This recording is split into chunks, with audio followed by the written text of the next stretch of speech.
Hey, welcome to the Ready to Lose podcast, where we look at what's going on in our brains to create the health and weight loss that we want. My name's Billy Blake, and I'm a certified life and weight loss coach determined to help women love themselves all the way to their goal. It's time to start losing weight in a way that actually feels like us and creating that healthy life that we love showing up for every single day. So tell me, are you ready to lose? Let's go. Hey, ready, babes? Welcome back to the podcast where we are done with dieting and are losing weight in a totally different way. Quick note before we get started, you might notice my voice sounds a little different, or maybe it doesn't even sound that different to you, but the illness has caught me. Do you believe in jinxing yourself? Saying something, you gotta knock on wood. I was at book club with my friends last week, and I was ranting and raving to them about how I have not been sick all fall, all winter. I kept seeing people get sick, knowing people in my life who got sick, and not me. And I was like, oh my gosh, I've just cracked the code of health, and I'm not someone who gets sick anymore. And then 2 days later, on April Fool's Day, don't I get a little scratch in my throat that is now full-blown sore throat, congestion. I don't even know what's going on. So I have been postponing recording the episode because I'm like, maybe it'll get better. It'll just be a couple days. It's not. So I will say I am going to the doctor tomorrow if it does not improve. But if I sound funny, that is why. Just so you know, I think that's kind of a fun example. I was thinking about it that, sometimes you think these things just happen to you. You're like, the worst possible thing that could happen does happen, which, this isn't the worst. But in terms of you can have everything lined up perfectly, and then something like an illness comes in to throw you off. So that is me. It does happen to me as well. If it feels like it only happens to you, nope. I think it's just a normal part of life, but we keep going, right? Okay, so don't let moments like that hold you back. You just pivot and figure it out. So that's my little side note. If I sound funny, you won't notice this, but I might have to take extra breaks. I'll edit that out. You guys will have a smooth experience, just a different sounding voice. Anyway, today we are talking about something that I believe is not talked about enough in the weight loss world, and that is the importance of accepting your body now and how it helps you lose weight long term. So I'm not just saying do it because it feels better and it's kinder for you, because yes, those things too. You and your body, you're the only things going together all the way. You spend all your time together. So yeah, maybe it is just a nice thing to do to accept your body. I will get into more details. I know that's easier said than done, but not only does it just feel better for you in your life, it will actually help you lose weight long term. I do want to emphasize that because sometimes we hang on to the story that being hard on ourselves, being tough with ourselves is the way to see results. And I have never found that to be true. I say long term because I have definitely lost weight from hating my body and hating myself. I have definitely done that. I've worked with so many different women of all ages who have done the same thing. But whenever I lost weight, hating how I looked and how I felt and who I was, overall, I just wasn't enough. I should lose weight. That weight loss would never last. I could never keep it off. A very specific example of this was when I was in college. I didn't gain the freshman 15. I gained it my sophomore year, okay? So my second year, I gained a lot of weight. I had moved closer to the campus than I did my first year. I got a new position as a resident assistant. And on top of all that, I was just struggling, honestly. I was struggling with my coursework. We had just started taking anatomy that year. I am someone who does pick up on concepts pretty quickly. I did not have a lot of studying skills because of that. I did feel like school up until that point was pretty easy. So then when I was starting to have harder classes where I had to do a lot more memorizing and actual studying outside of class, I struggled a little bit. My relationships were also tough. I was dating a toxic guy who had cheated on me repeatedly and then started dating one of my close friends, and also my friendships.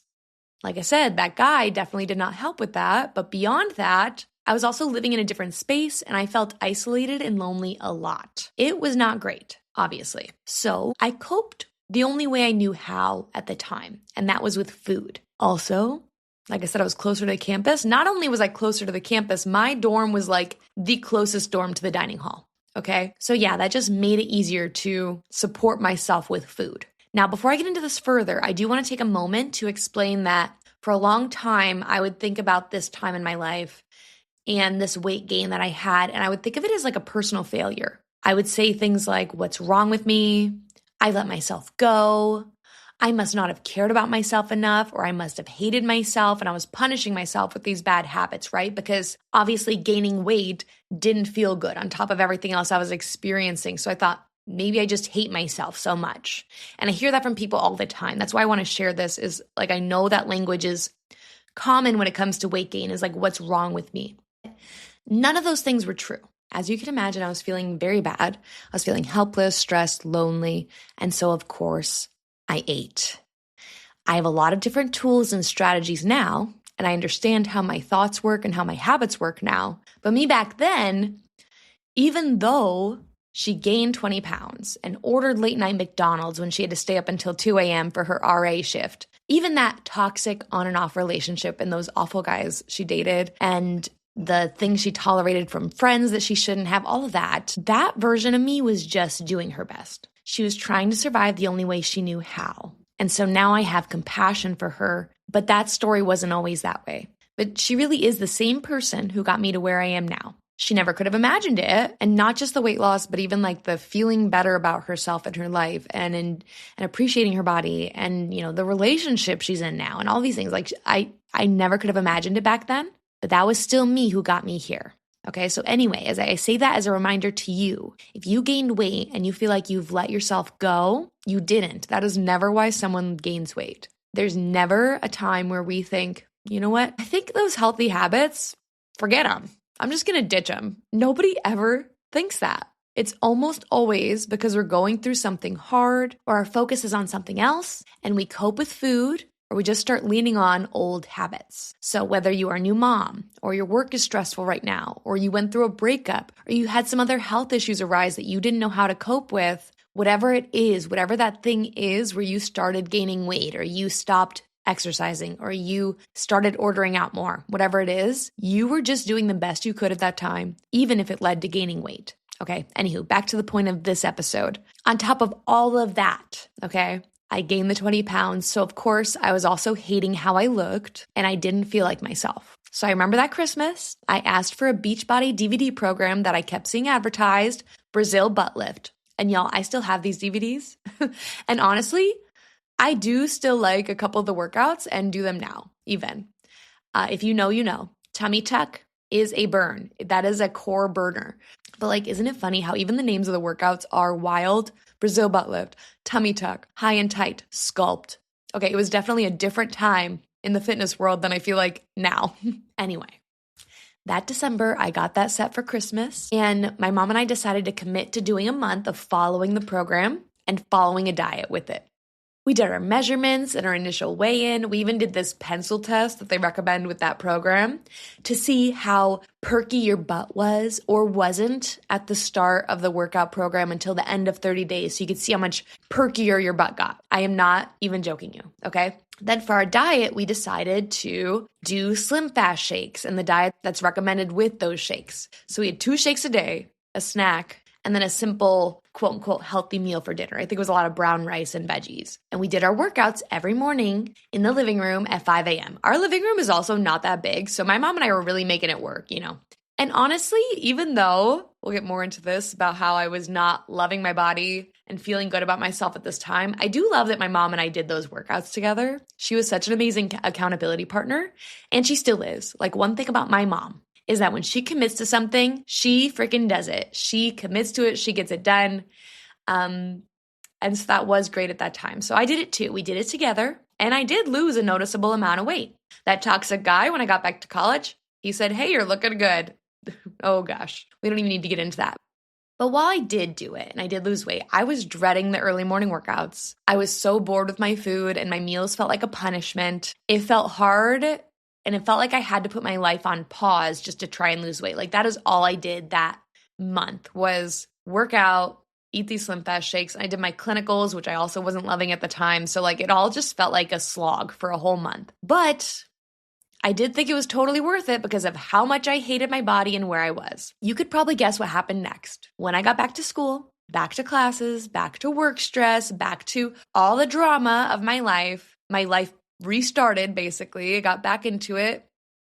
All of that fell apart. During the month, I did feel good when the number on the scale went down, but I didn't love the process. So when I got back to the stressful things I was experiencing that year, because my life did, in fact, stay the same even though I lost weight, I tossed the shakes, I stopped drinking them, I went back to sleeping in, and the late night McChickens were there for me on those on-duty nights once again.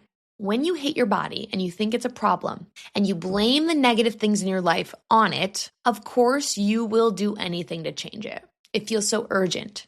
But it's not just urgency. There's also this panic. Like, what if I can't do it? What if I can't keep it off? What if my life keeps feeling like this because of my body? So every time the scale fluctuates, you freak out. Or when you can't be perfect, you panic. You get those brief moments of feeling good when the scale drops or when some awful guy tells you look good. But then immediately go back to that urgency and panic, and it just never feels like enough. And now I know some of you are listening and you're probably in it and you're thinking, no, Billy, my life really would be much better if I weighed less. But I'm telling you it won't. Your life is going to have positive and negative moments at any weight. And if you don't do the work to accept your body, you will never feel good about it. It will never be enough. And because it's never enough, or because you're just so unhappy with your body and where it's at, you'll always be stuck doing the urgent and hard things to lose weight. Because your brain and your thoughts will stay the same unless you deliberately work to change them. So for an example, okay,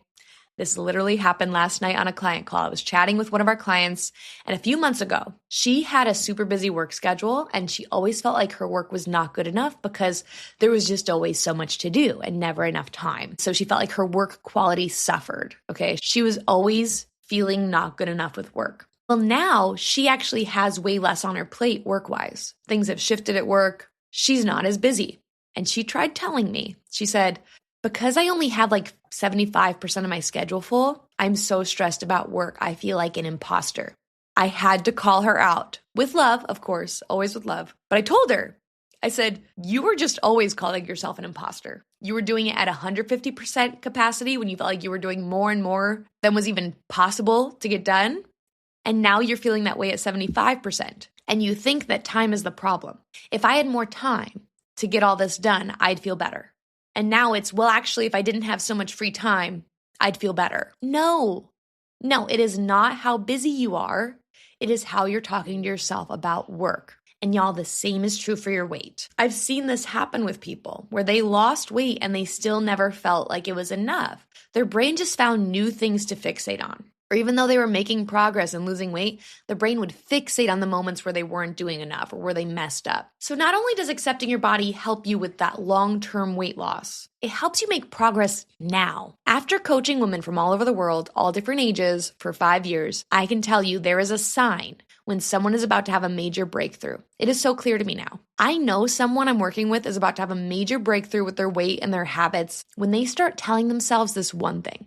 They start saying, my body is okay. I'm okay. They're not jumping to like, oh, actually, I love my body so much. I'm the best. I'm a beautiful goddess. None of that.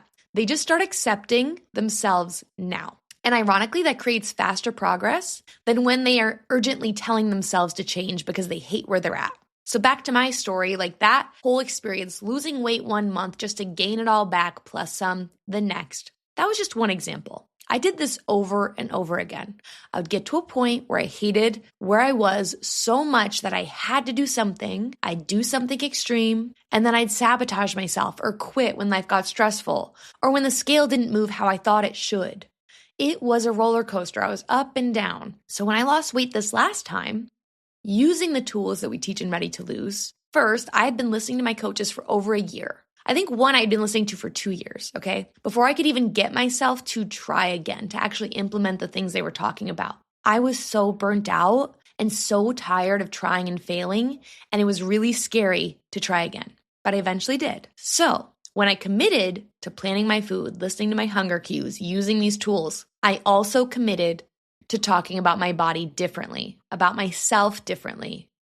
I committed to finding one thing I liked about myself each day. I started accepting compliments from my husband, Mike, and from anyone else instead of brushing them off. I interrupted myself when I started spiraling. I cheered myself on more when I followed through instead of constantly telling myself I should be doing more. And I was not perfect at this, okay? I still had little freakouts and moments of spiraling, but slowly I did start to appreciate myself and I started to accept where I was. And it did make my weight loss so much easier because I wasn't trying to control exactly how my body lost weight anymore. I wasn't freaking out about water weight or trying to manipulate the scale when I would weigh in. I accepted that my body was going to go where it was going to go. And then weight loss stopped feeling like a roller coaster. It stopped driving me insane. And again, it wasn't this glamorous thought of like, wow, I love my body now. I can see how wrong I was about picking it apart all these years. Instead, it was just this quiet, calm, actually, I'm okay. And when you're okay, you could stop doing the urgent, hard things. You can make changes that you actually enjoy, changes that you can stick with. Changes that you actually want to be making, not the extreme things that you think you should be doing or that will get you faster results or away from where you are faster because you're okay, you are capable, you can do this. Weight loss is not going to make you a better person or magically fix your life, but it will challenge you to become more of who you already are. You just become more you when you lose weight. Food is covering things up right now. You are dealing with things in your life that you don't actually like that much by eating. Me? It was these awful relationships I had. I was eating for them. Even that, I never really connected with OT. I'm sure that fed into some of the food too. On top of that, the self-judgment you're having for yourself, it's making you hide. It's making you hide from the world, hide who you are. So losing weight, learning to support yourself without food, showing up for your commitments to yourself, having your own back and putting yourself out there, that's just you being more you. And you are already capable of doing this. So this is the work of losing weight, especially from the life coaching perspective that we use in Ready to Lose. Yes, you'll learn tools and strategies like how to plan your food each day, what to do when your plans change, how to make a decision about your food in that case, how to deal with holidays. You'll learn how to listen to your hunger cues. You'll learn how to handle those cravings and emotions, but you'll also learn how to accept yourself and your body now so that you can stop sabotaging your progress. And if that's what you want, not just to lose weight, but to actually keep it off and enjoy how you're doing it, you've got to sign up for a free session. And I would love to help you do this. So until next week, remember, you are more than enough as you are right now, and you've totally got this. And I'll talk to you soon. Bye. Thank you for taking time today to listen in. If this helped you at all, be sure to share it with a friend so she can stop feeling stuck and start creating the health and self-love she deserves. Or post it to social media and tag me so I can personally thank you for helping me get the message out. I am so excited to be on this journey with you. Keep showing up for you. You'll get there. Talk to you soon.